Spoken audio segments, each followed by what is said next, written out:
You got Only this. only the masturbators. I mean, master debaters can be unmuted. I have faith.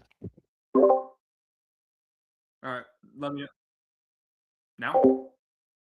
Okay, welcome in everybody. This is the Unhinged Pod or Unhinged Live. I don't know if it's considered a podcast. You can call it whatever you want. I'm doing the intro right now for Mr. Unhinged Tony because he doesn't want to do the intro himself. No, I'm doing it because I'm moderating the debate tonight, which will be between Drunken Gamer over here and Tootie. We have Drunken Gamer over here is debating that the war on drugs was justified, whilst Tootie is debating that it was not justified. So how this is going to work is they'll each get 3-minute opening statement. They'll be able to speak for as long as they want within that 3-minute frame. Then the other one will get a 3-minute opening statement. And then after that, we'll have rounds of rebuttals, which I honestly am probably just going to allow you guys to go for like I think these a specific time will be 3-minute rebuttals. But really, if you guys go a little over that, I'll give you a little bit of due diligence, I'll say, or a little bit of grace period, I should say. But nonetheless, I'm not going to try to jump in too much. I might jump in a little bit in the beginning if we're kind of just, letting the debate play out. But nonetheless, I think you guys can handle it. I think you guys are mature. So welcome in, both of you. And who would like to go first? I don't mind if you want to do Drunken. You want me to go first, Tootie? Yeah, why not? All right. Alrighty. Let me know when you're ready. I am ready. 3, 2, 1 now. All right, ladies and gentlemen, esteemed panel of judges and fellow debater, picture a society overrun by unchecked fentanyl floods, empowered cartels, shattered families. That's the disaster we avert daily through the war on drugs. Launched by President Nixon in 1971 as an all-out offensive against the public enemy number one, as he put it, this policy remains as an essential safeguard disrupting crime empires, curbing epidemics for over 50 years. Tonight, I'll demonstrate its success and why banning it would actually invite catastrophe rather than righting its wrongs. Critics label it as a failure, but the data tells a different story. Aggressive enforcement slash past month illicit drug use by over 60% from the 1970s 14.1 peak percent to 5.8% by 1982. Fueled by Reagan era measures and the Just Say No campaigns coined by Nancy Reagan, cocaine use have by post 2006 as an interdiction hiked prices and cut purity. Recently, intensified border ops and cartel crackdowns drove overdose deaths down nearly 30% by the late 2025, saving thousands of Americans. Globally, strict models shine. Singapore's zero tolerance policy yields 2.3 lifetime use, while Sweden's approach keeps rates 1/3 of the EU's average. With declining deaths and treatment needs, opponents highlight incarceration, disparities, and costs, but these are overstated. Since the 1980s, disparities reflect socioeconomic factors, not bias, and trillions invested pale against addiction costs, which annually are around 600 billion yearly. Failed alternatives like Oregon's decriminalization saw overdoses surge 115% before reversal. The war on drugs contains harm, protects the vulnerable, and reclaims futures. Surrendering will just normalize prisons and empower evil. With evidence on my side, I seek to debunk the myths today.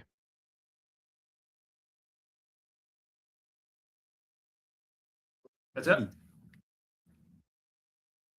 Okay. All right, you had about 30 seconds left. Perfect. Tootie, go whenever you're ready. Alrighty.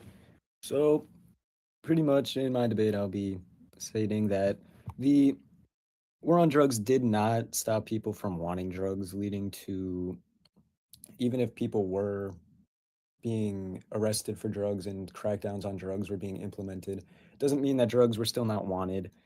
Due to that, the higher prices were enacted with drugs. It was also the higher prices were enacted because of the crackdown. It wasn't used like drugs such as cocaine, like you said, were not used to the extent that they usually were prior to that. The purity rate of them rose throughout the 1980s, along with the prices fell of cocaine, not rose. My mistake there. But through the 1980s and 90s, the violent crime rate with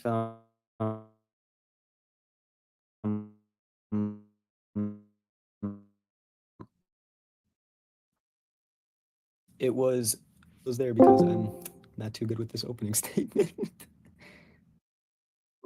No, you're fine. You're fine. You're fine. Now, Drunken, you will have 3 minutes for rebuttals again. I'm not even going to step in after this. I mean, I'll step in if someone like goes on for way too long, way past 3 minutes or whatever. But other than that, I'm gonna let this play out. I think you guys are mature adults who can handle it. Drunken, go whenever you're ready. So at face value, immediately say that the war on drugs statement never was to dissuade people from wanting drugs. It was to dissuade people from obtaining drugs.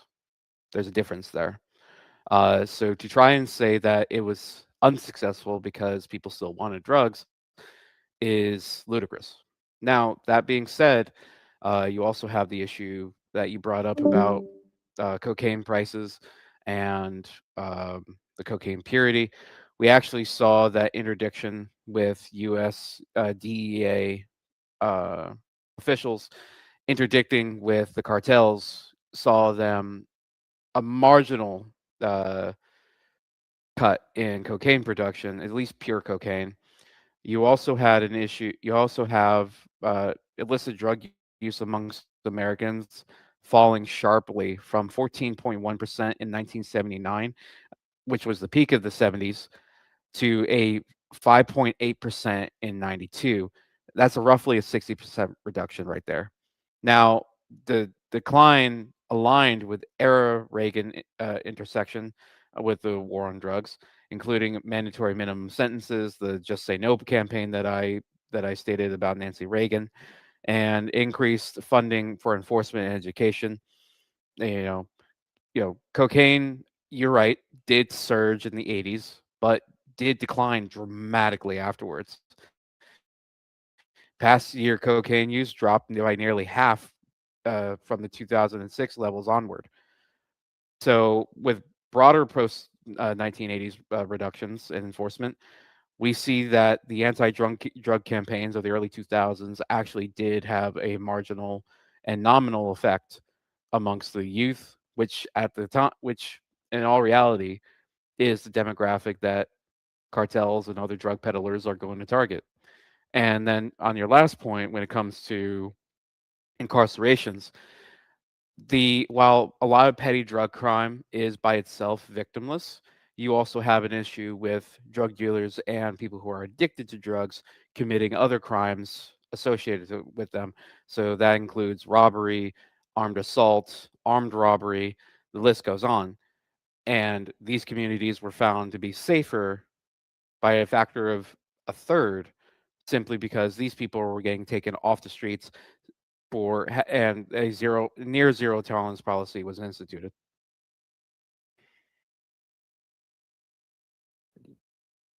All right. Well, like you said with the cocaine rates did drop, yes, but the reason that they dropped wasn't because people were not using drugs anymore. The reason that they dropped was because people were using crack. Crack exploded during the 90s and early 2000s.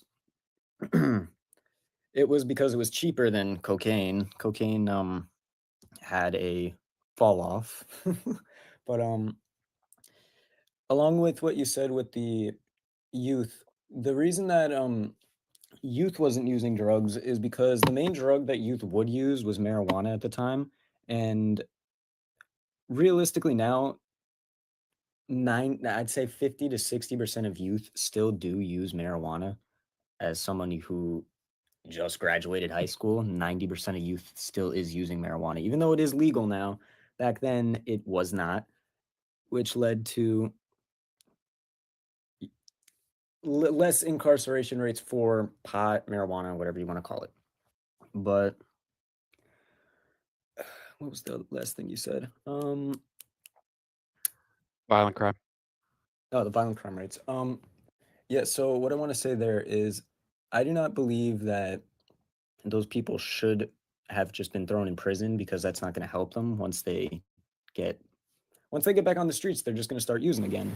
So even if they are doing the violent crimes, etc., because of the drugs, once they get released from prison, they're just going to end up doing the violent crimes again and doing drugs again, because there's no treatment centers for them or anything like that to actually receive help. But that Well, is all for my question would be to you, what is your evidence based on that? what is my evidence based on that? Good question. I do not have evidence, but all right, yeah, you got me there.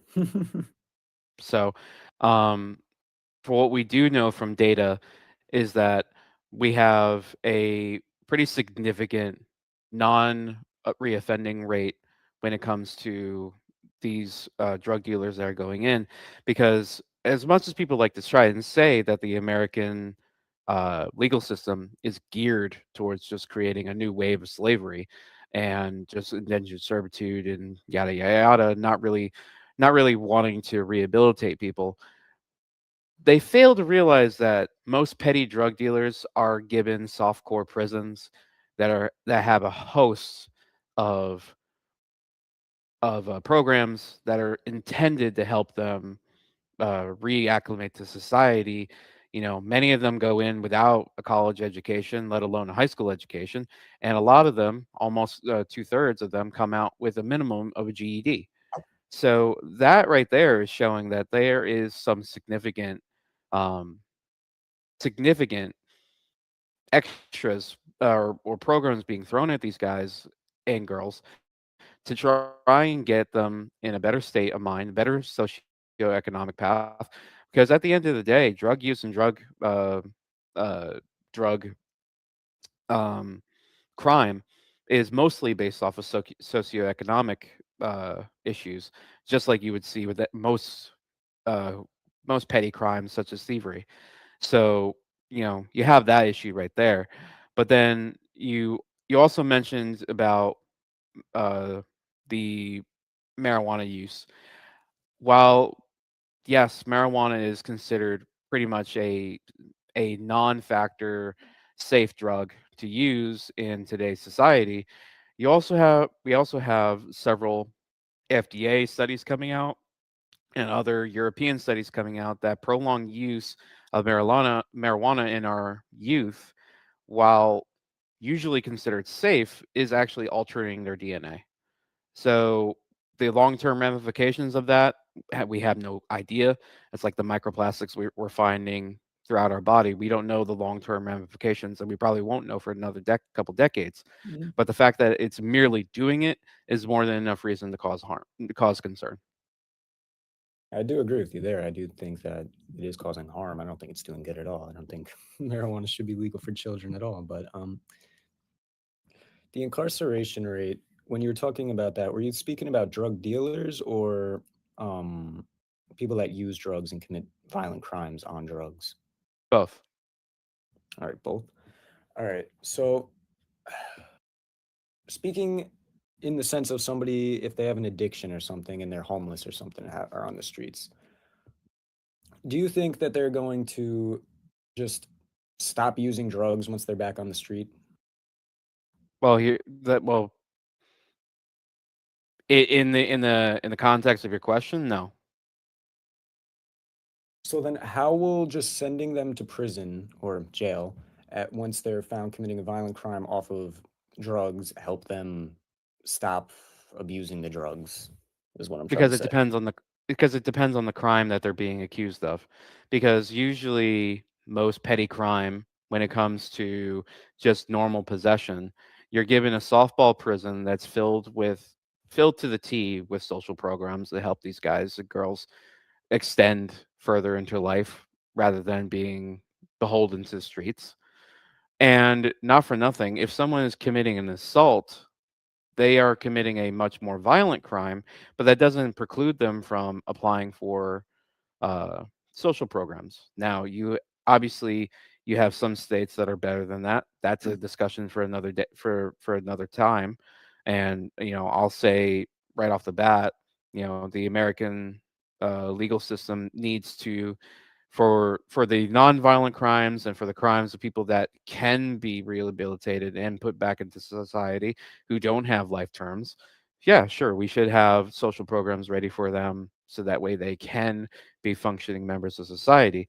However, when we're talking about uh, people that are, like you said, homeless or getting picked up for possession, they're not getting picked up and thrown into supermax security prisons, and they're not getting picked up and being whisked away and never to be seen again. These are men and women who are down on their luck, who get a few months to a year for depending on the amount of possession that they have in their possession, and they can, if they choose to, take advantage of the social programs that are available to them if they are there. Now, if they choose not to, that's up to them. You can lead a horse to water, you can't force it to drink.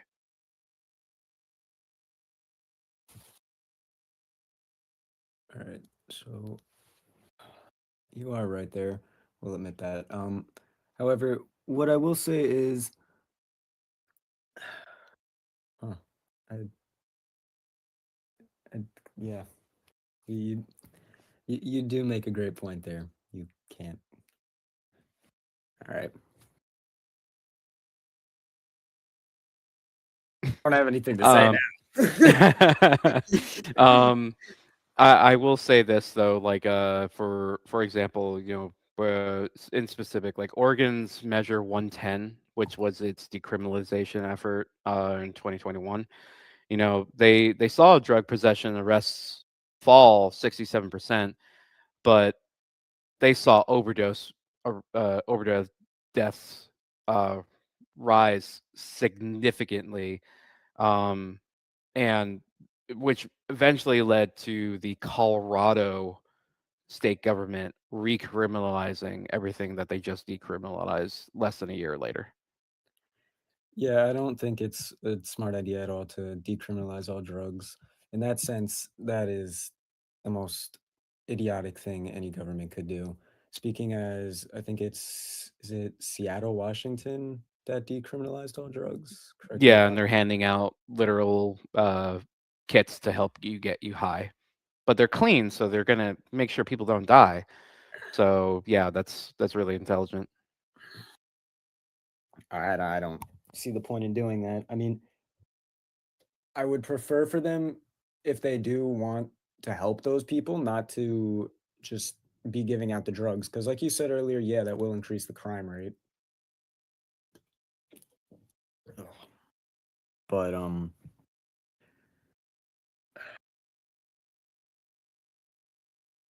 do you know if Seattle's crime rate has raised since then? I do not know, but let me take a look right now, Already. if you don't mind. No, that's fine. Okay. In Portland, they hand out new injection kits and clean injection sites. They also decriminalize class 1 drugs. So you're telling me in Portland, if I could just go to Portland, I could get fentanyl injected? Yes, that's the whole purpose of safe injection sites.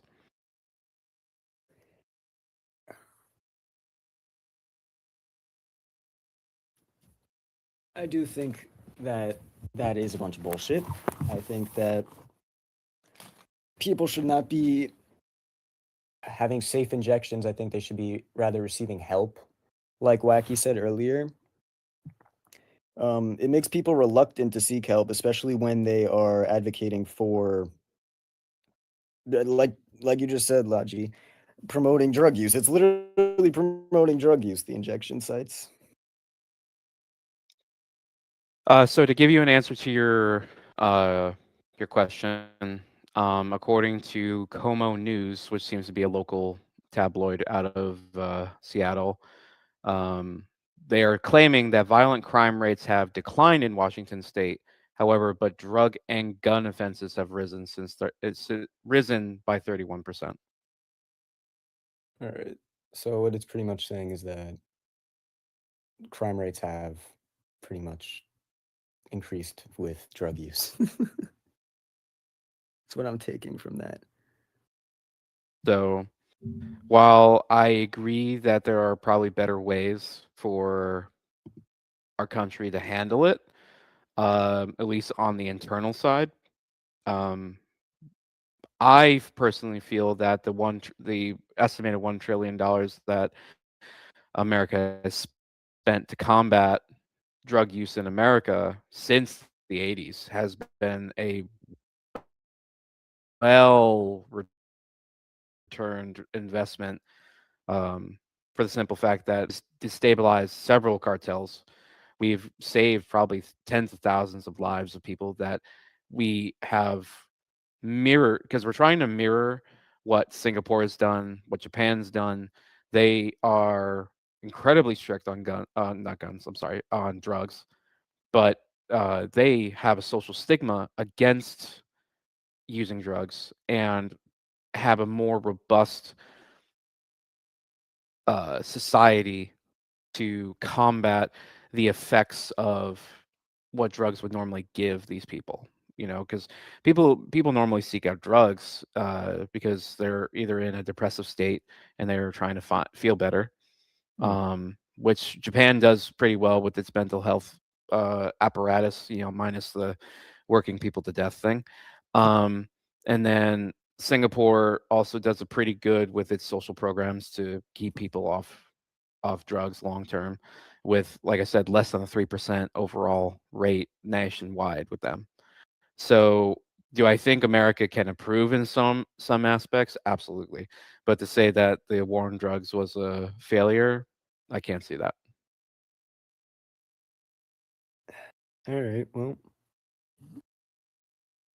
yeah, like Wacky just said, Japan's suicide rate is pretty high. But I, I will say the changed a lot, and on if it has risen or lowered. I think you just said that it is lowered. Correct me if I'm wrong. I'm sorry, but I was reading what they were saying. What was your question? Did you say that the overdose rates have lowered or They've higher? lowered. Well, in Seattle, Alrighty. So or no, in general, yes, they've dropped dramatically. Alrighty. Is there a year in particular, or since what year? Let me go back to my little note here.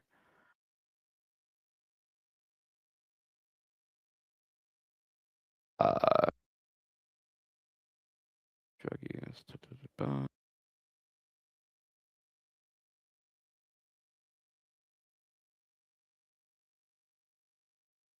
I have lost it in my sea of notes. I apologize. 1 second. You're all good.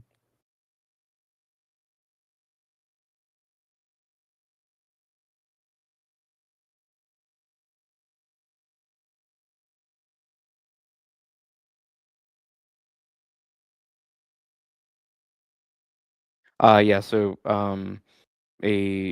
as of right, so the drug overdose rate has been decreasing steadily since 1979.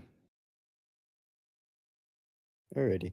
Well, what I'm looking at says that the U.S. overdose death rate has skyrocketed since 2010 That's due because to of fentanyl. fentanyl. Yep.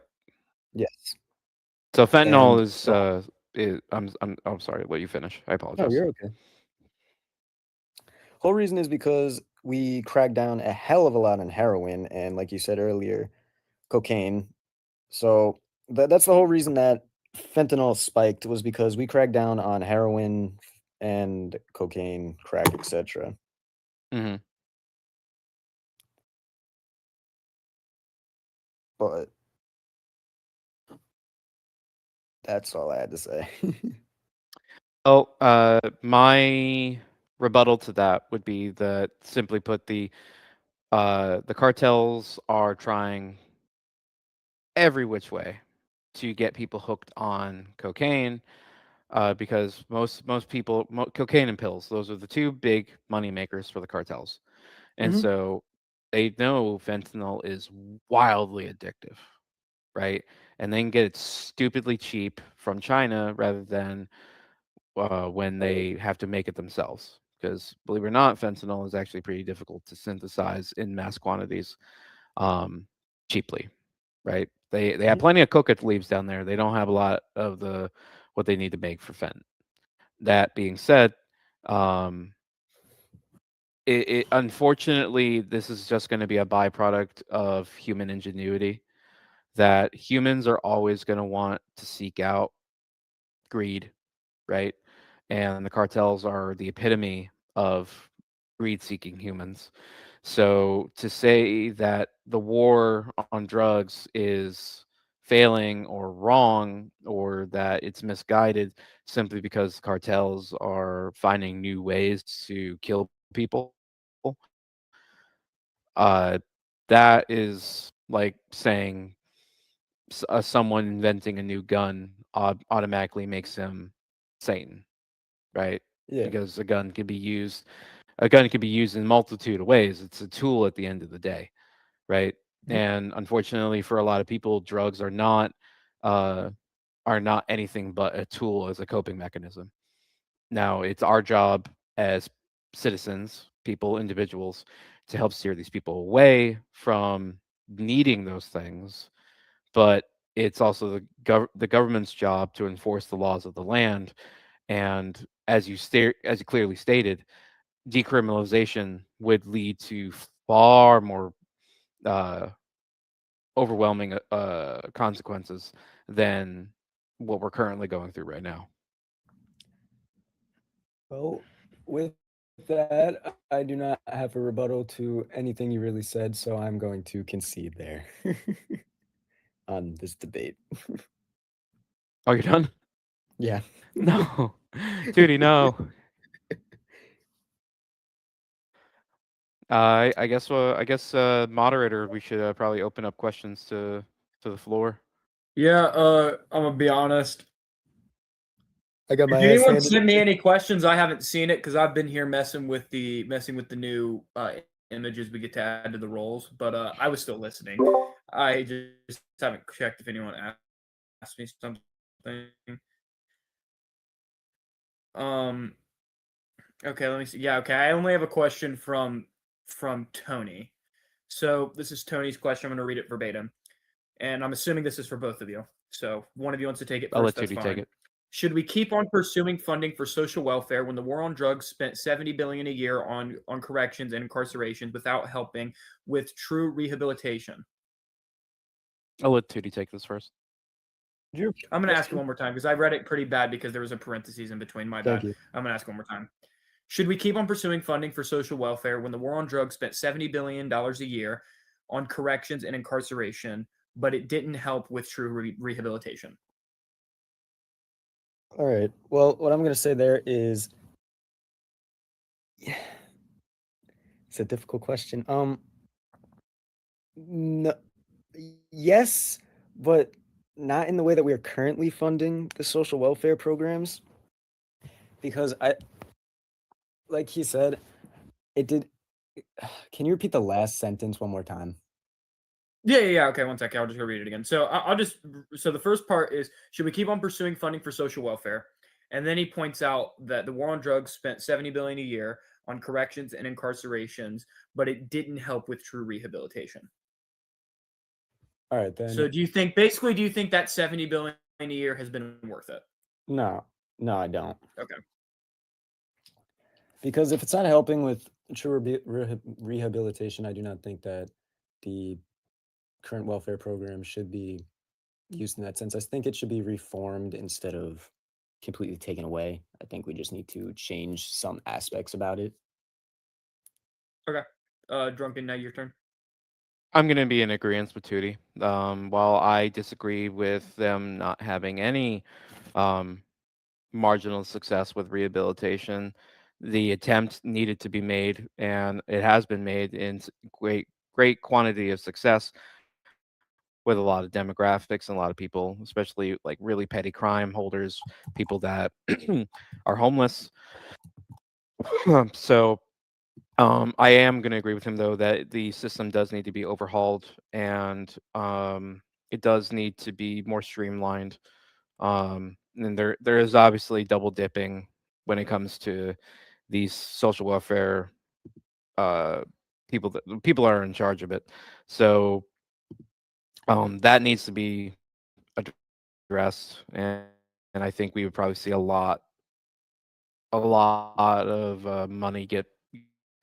But to say that we should remove them entirely, so that way that these people who are trying to pay their debt to society can actually re-enter society and not recommit is ludicrous. I agree with you. Yeah. I actually have one question for both of you. I have a feeling this is one time where you guys are going to disagree. So, Tootie, I definitely think I know your stance on this, and I'm pretty sure I know your stance as well, Drunken. I don't care which one of you wants to take it first. Doesn't matter. Do you believe that the war on drugs was racist, either implicitly or explicitly? I'll take this one Yeah, first. you can go first. So when it started under Nixon, it was not racist. However, we do have documentation that the CIA did actually not CIA, the FBI actually did push cocaine into black neighborhoods. This is widely known. This is widely known. We do have a decriminalized sorry, not decriminalized,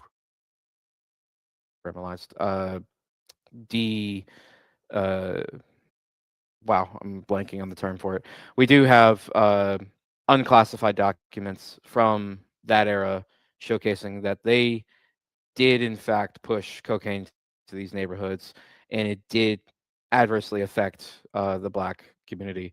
So I will say when it started, it was not biased, but I will admit that under Reagan, he allowed his FBI to use their power a little too fervently, and that should never have happened.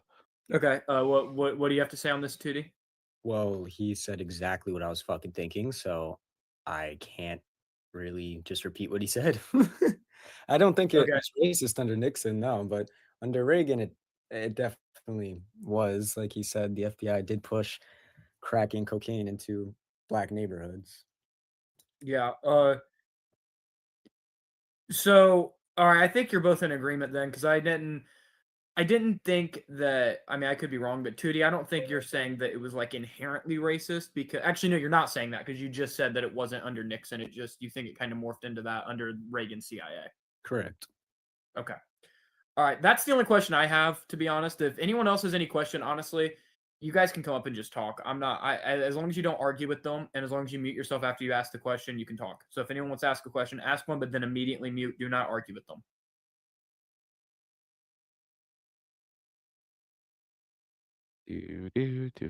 Hi.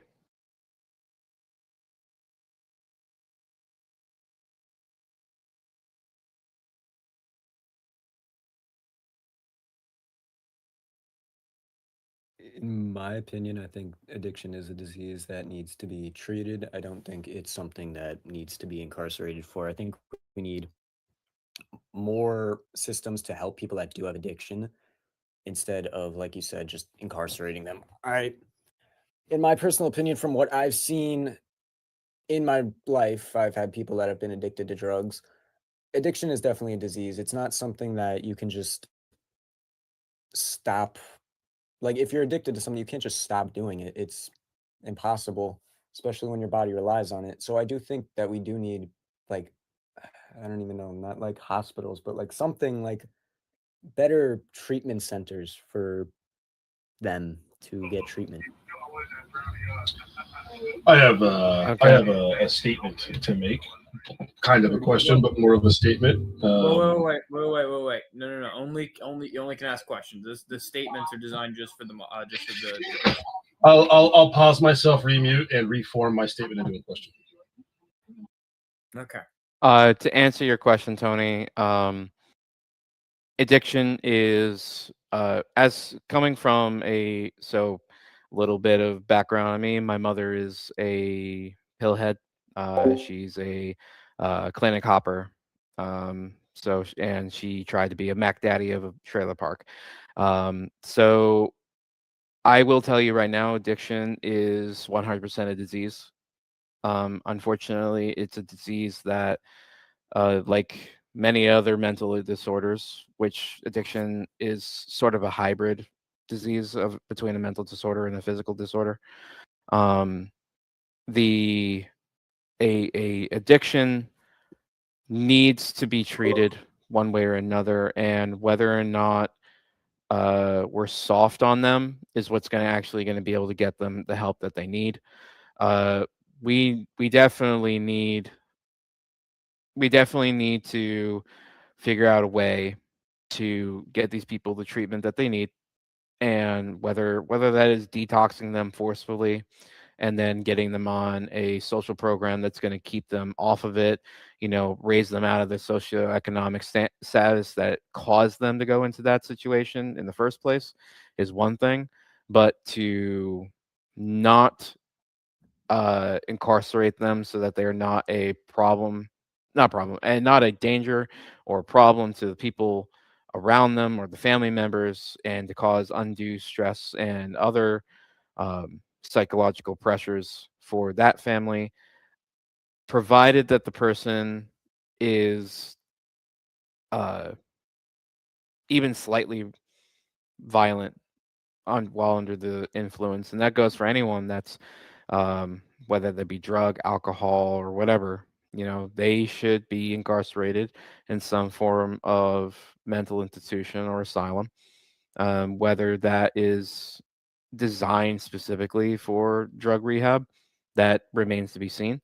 But like I said, when Tootie and I agreed that the system does need to be overhauled and refocused, that would be one of my top priorities. That I would be for incarceration, but targeted incarceration.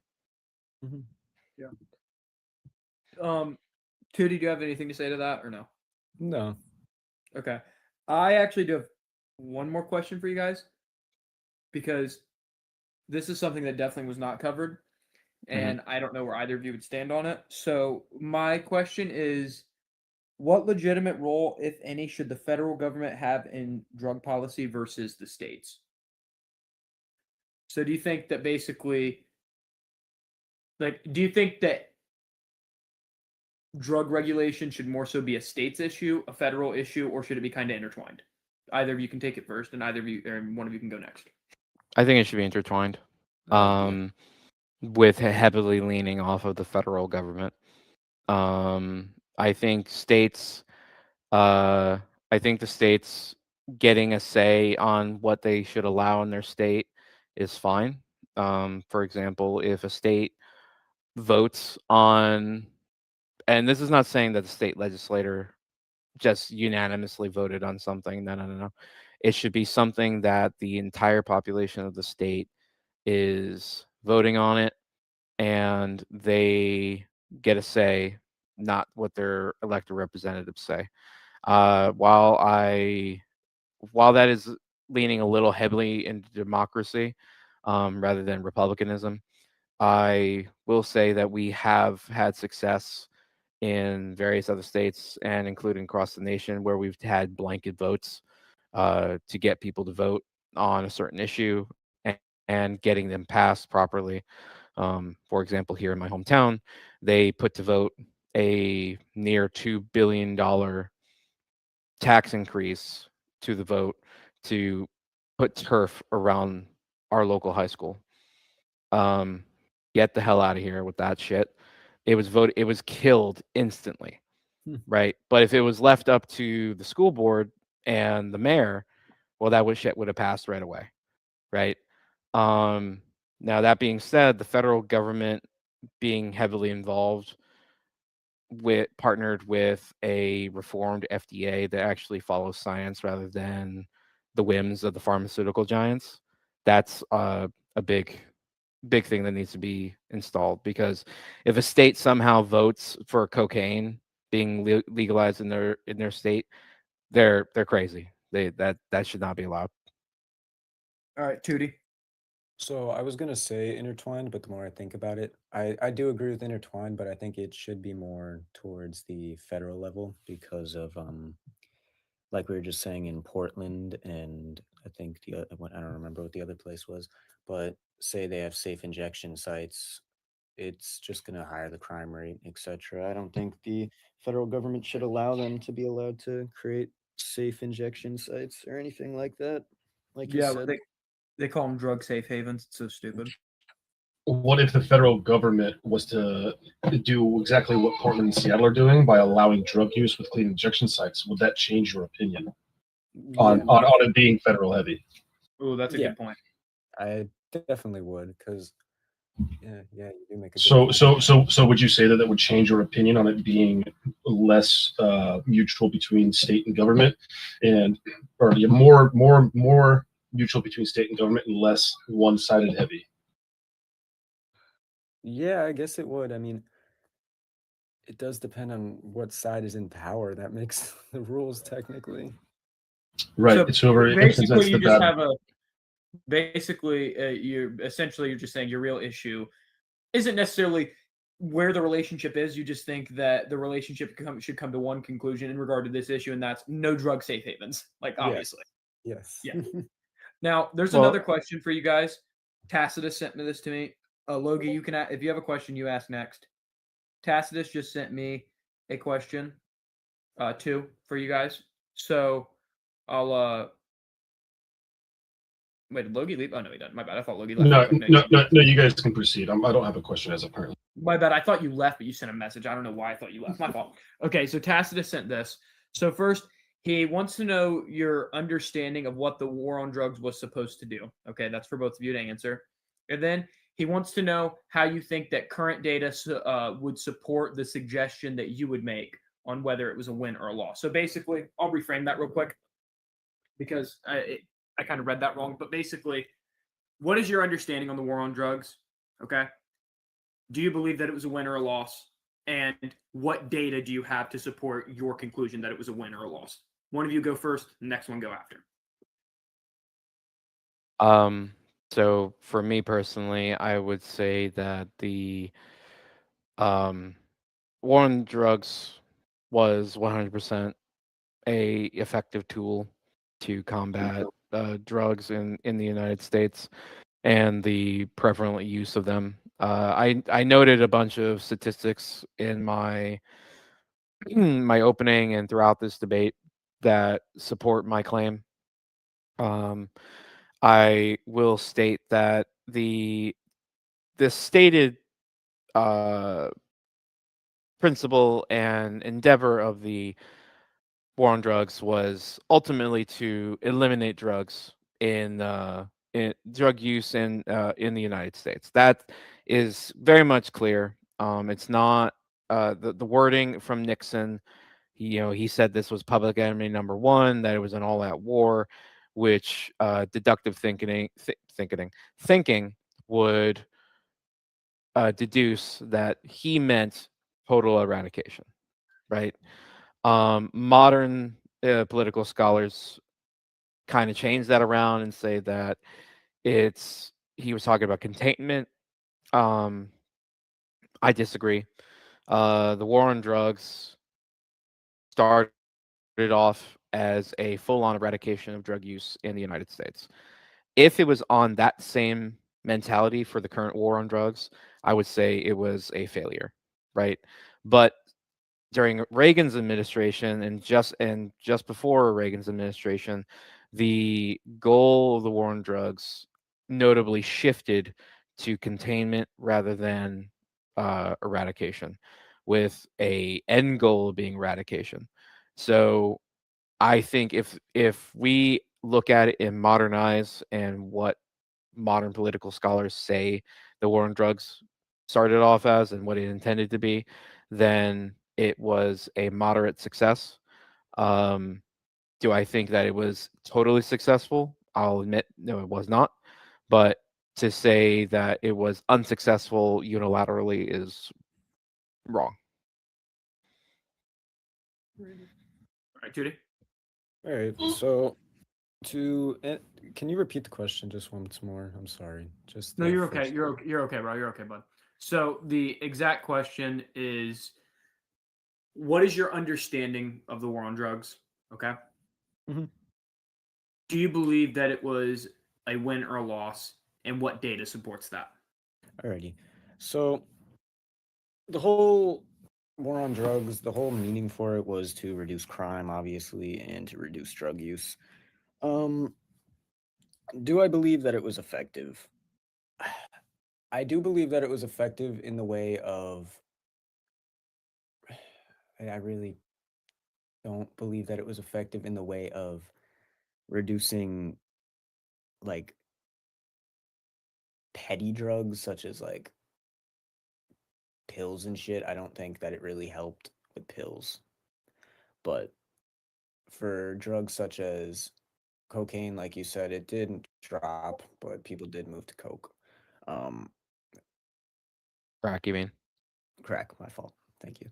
Um, but the other question, statistic wise, for the reason that for the statistics that I did have, I had the fentanyl statistics, which um, Drunken did make a good claim on that.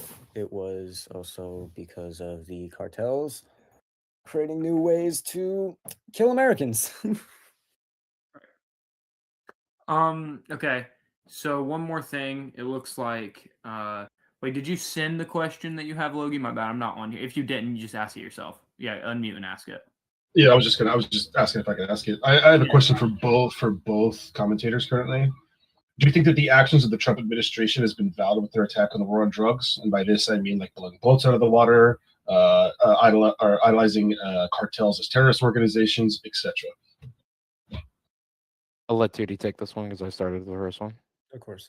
I do believe that the blowing the boats out of the water, I do believe that that was justified in a way, but I do not believe that we should have double striked and killed the people that were on those boats. If we wanted to bring them into incarceration in the United States, I think we had every right to because they're bringing drugs into our country.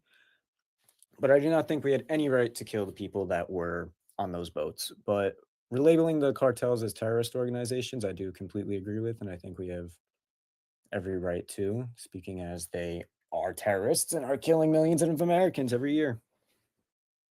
So to piggyback off of that, I actually fully love what Trump did with the boats.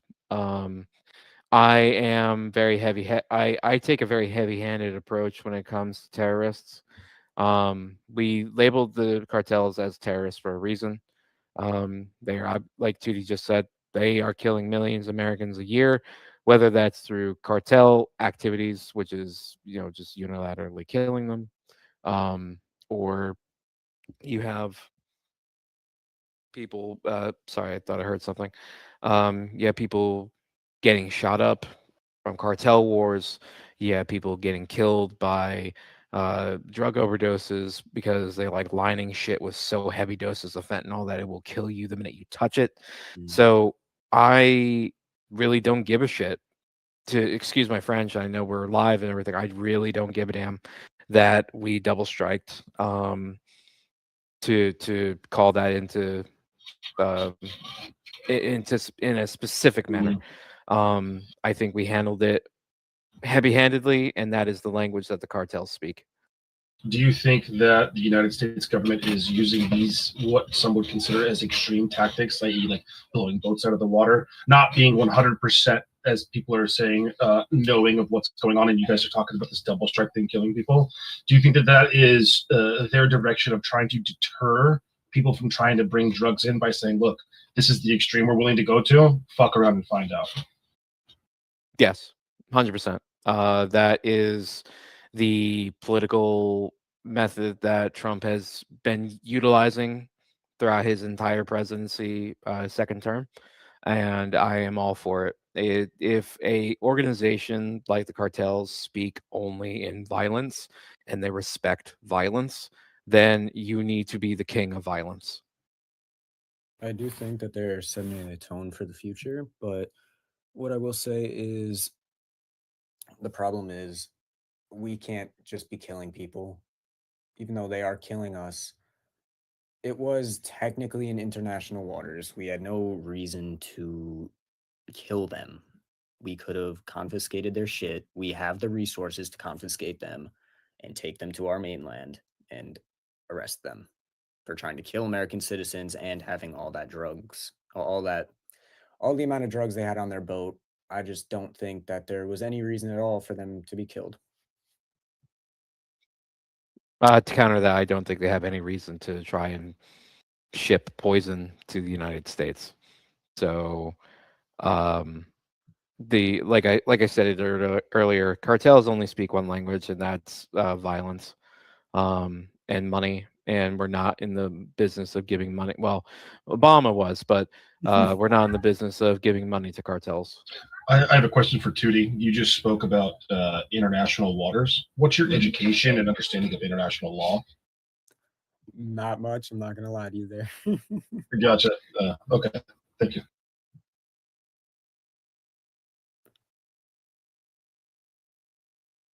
At all? I think that's it for me. Well, that it doesn't look like I have any more questions I've been sent. I Anyone else? have some questions. All right, Steve. Oh, Steve, Steve. thank you. Thank you, Steve. Thank you. You kept our debate going. Let's go. All right, Steve. Ask Yeah. your question, brother.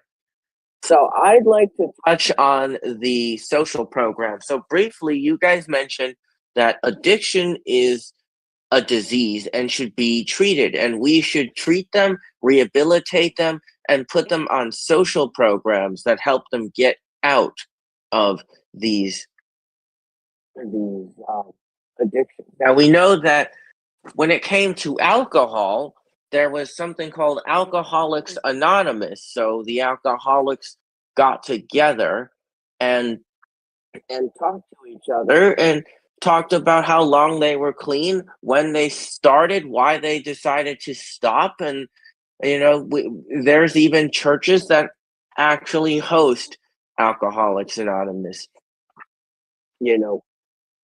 Okay.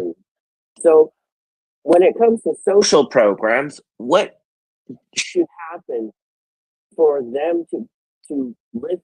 How should the social programs lift them out of their economic status? What activities should they do the same as Alcoholics Anonymous? We know that when it comes to drugs and addiction, but oftentimes people who want to become clean, they still have to go to a therapist, and the therapist is specialized. A counselor is specialized in helping them get clean. But what else should that social program do, and how should they, and the activities, like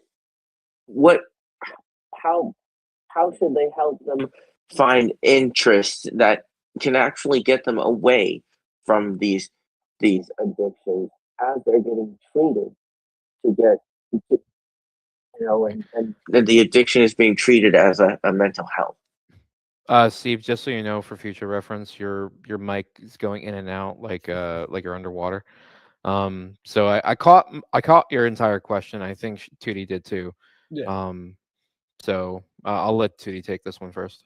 All right. So, like you said about Alcoholics Anonymous, we already have Narcotics Anonymous, which isn't the most useful, I will say, from somebody, like I said earlier, who has addicts in my family. Narcotics Anonymous does not help with drug use, at least from what they've said. AA may help, from what I've heard, due to it being alcohol not being like I'm not even going to go into that, whatever. But for social programs with drugs, I do think that we do need to, in a way, have forceful programs to help these people get off the streets that are drug users. I do not think that they should have an option to say no if they're using drugs and are on the streets. I think they need to go into either a drug-free housing or something like what we used to have in the 1960s and 70s with the insane asylum, psych wards, whatever you want to call them. I think we need to have something like that, but for drug users. I think it needs to be long term until they are able to be completely sober and are able to have them reintegrate into society. That reminds me, I actually do have one more question, then we'll get out of here for sure. Unless someone else comes up, I don't think anyone else will.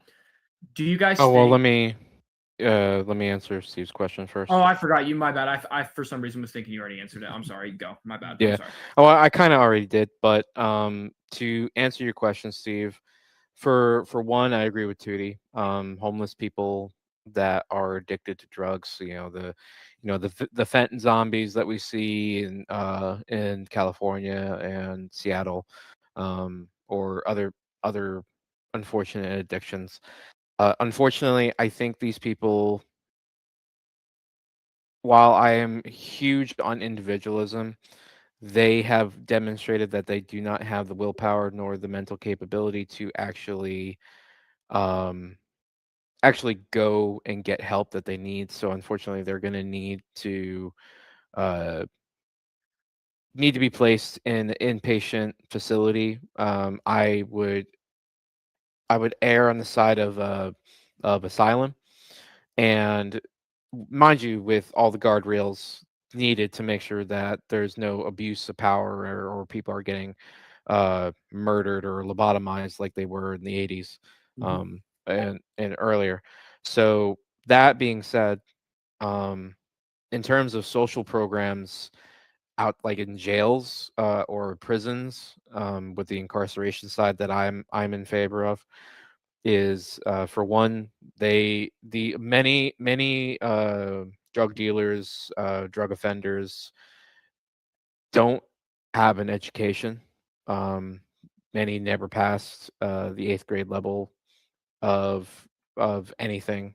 So we have to make sure that they have at the very minimum have a GED. There needs to be a job training program within the prison, which many prisons do already have that. But I would fully support a jobs training program within the trades. That would definitely and it would have to be partnered with the state, so that way the hours spent on that job within the prison system counted towards a journeyman's license outside of prison, so that way when they get out they can apply to the state board, like, listen, I did my time, I had my hours, I can demonstrate that I know this information, and thus they can get a good paying job that's in high demand, that you don't have to worry about the AI bubble taking up, right? And these people will have a much better chance at not reoffending and falling back in with gangs and or cartels, because a lot of cartel soldiers are brainwashed people that are just smelling the money and potentially having a gun to the back of their families' heads, right? While I don't think that the U.S. government can solve all the problems, they can definitely solve probably up to 60% of the problems. So the question I was gonna ask, and I think you kind of answered it a little bit to an extent, Drunken, but however much social programs should exist, however much government housing should exist, potentially you think it should be none, but if it does indeed exist, which unfortunately if you don't think it should, it's going to continue to, do you believe that the government should have drug testing for all Section 8 housing, for Medicaid, maybe even SNAP, all forms of social programs? Do you think that there should be drug testing? And part two to this question, do you think it should be legal for a landlord to drug test their renters? Absolutely, across the board. Add to the question. Add to the question. Add to the question. Any drug that's been decriminalized by the U.S. government, should it be allowed, like marijuana itself, that they just decriminalized by the U.S. government, should it be allowed to show up positive in a drug test for these people taking the drug test? So all right. So if it's a decriminalized drug by the federal government, and the state has deemed it not worthy to criminalize it in their state, then obviously if they get dinged with it, then it's a non-starter. There's no reason to that's a lawsuit waiting to happen on behalf of the person that's getting drug tested. On the flip side, if they're getting drug tested and they're getting hit with fentanyl or cocaine or meth or any of the other major issues, no, absolutely. And then they should be reported, and they need to be not hauled off, but an investigation needs to take place, and a legal warrant needs to be written out for them to be either taken to prison, or to face a jury of their peers, or be taken to an asylum or a facility that specializes in fixing these issues. All right, I want Tootie because Logie kind of came in and asked you that question, Drunken. But Tootie, I'm gonna re-ask, re-ask, I guess I could say the question. Repeat the question. So, Also, the Patriot Joe did have a question too, so after that, you should probably pose that to us. okay. So first, I wanted to I wanted to say, because I know Tootie, you're a little more and you're kind of left leaning on economics, so I know you're probably decently in favor of social programs. So whether who you think should be eligible for, government housing, Section 8, Medicaid, SNAP, whatever, do you think that there should be drug test requirements? I think there should be drug test requirements for them. Anybody that's on those social programs, yeah, I think anybody that's entitled to the programs does need to be sober to be on them. But what Logie said about the what was it? I just blanked here. The decriminalized drugs. Like decriminalized drugs. Yeah. Decriminalized drugs. Thank you. I do think that any decriminalized drugs should be allowed to show a positive on these tests, as long as they aren't affecting the person's condition if they're on Medicaid or Medicare. Sorry, apologies. As long as it's not affecting their condition, etc. But for SNAP, I do think that should be a thing, because if you're not able to get a job because you're on drugs, I do think that affects it. And for Section 8 housing, I do also agree with the drug tests. But for the landlord one, I do not think that landlords should be allowed to drug test people that are renting their properties. Only due to the fact that, okay, so I'll say this. If you're living in somebody's house and renting, I do think, but if it's like a business or something, I don't think there's any reason to. Okay. That's actually, honestly, I can understand that stance. So Joe's question is, for both of you, of course, what are the next steps both sides would take or push elected officials to take to try to clear up the problem? I think they just need to push more better social programs, like I said earlier. I think I'm sorry, Tootie, were you done? No, I'm done. I don't even. Sorry. I think pushing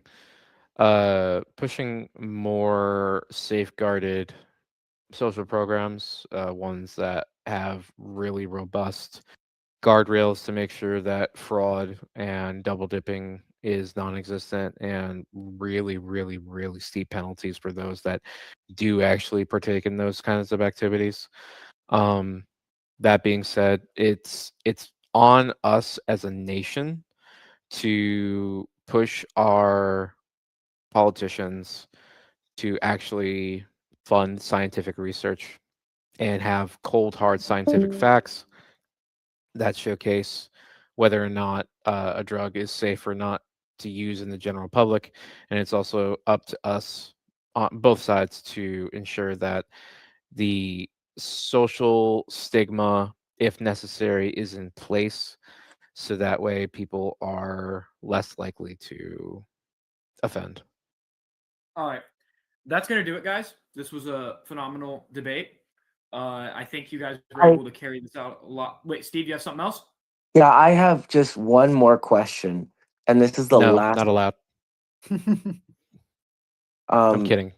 He's So joking. my question is, say these social programs or heavy incarceration or heavy outside social programs don't work, and these people choose to go back to drugs. They absolutely don't want to better themselves because maybe they've just had too many negative things happen in their life. Because sometimes if you've had too many negative, bad things happen in your life, you can stick to that and just not be that motivated to improve your life, even if you're qualified for those programs and the government forcefully puts you on those programs. What should be the consequence then if they go back to those drugs? What do you think should happen to them? Because again, earlier someone said in the debate, you can only lead a horse to water. They have to choose to drink that water. So say they're absolutely choosing not to participate, even though they're in the program and they're just getting back out there and getting high on drugs and dealing drugs and like even after going through those programs and they're just it's like they just don't care. Like what should happen to them in that case? Should they spend an eternity in jail? What else should Wait. happen? If you don't mind if I'll take this one, Tootie, and it'll be my last one, unless someone else has another question. But I'm in favor of a 3-strike policy. With each policy getting more restrictive on your liberties, because if you're proving to be a detriment to a society, right? Even though America is considered a highly individualist society, we're still a society nonetheless. So if you are consistently proving that you will not function in society based off of your own problems, and you will given every opportunity not to reoffend, not to do heinous things to yourself or to others, there needs to be a strict 3-strike rule when it comes to specifically drug offenses. And the way that I would picture it is, if, for example, someone's in possession, that's strike 1. It's the most lenient one. You go through rehab. You go through all the social programs to do everything in their power to boost your socioeconomic status. But then you reoffend, that's strike 2.